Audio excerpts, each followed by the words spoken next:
రూపీస్కి ఎలా పాసిబిలిటీ అవుతుంది మీకు ఇదంతా? అంటే ఇక్కడ అంతా స్టూడెంట్స్ కదన్నా, అంటే 100 పెట్టి తినాలంటే తినలేరు కదా. అంటే తక్కువ రేట్లు ఏమన్నా పెడదామని ఆలోచనతో పెట్టాము.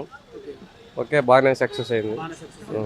ఓకేనా, మీకేమన్నా అంటే వర్త్ వస్తుందా? మీకు డబ్బులు మిగిలితే 20 రూపీస్ పెడుతున్నా కదా, అంత తక్కువ వాళ్ళకి పెడుతున్నారు స్టూడెంట్స్ అని, మీకేమైనా అంటే మిగులుతున్నాయి డబ్బులు అనేది? కూలీ మనకు వచ్చిద్దాం.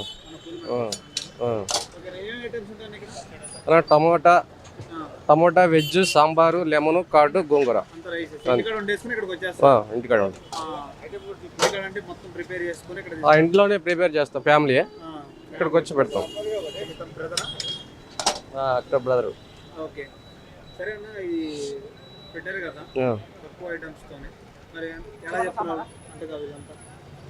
బాగానే ఉందని చెప్తున్నా. మనంగా వాళ్ళ కస్టమర్ని తెలిస్తే అర్థమవుతుంది కదా.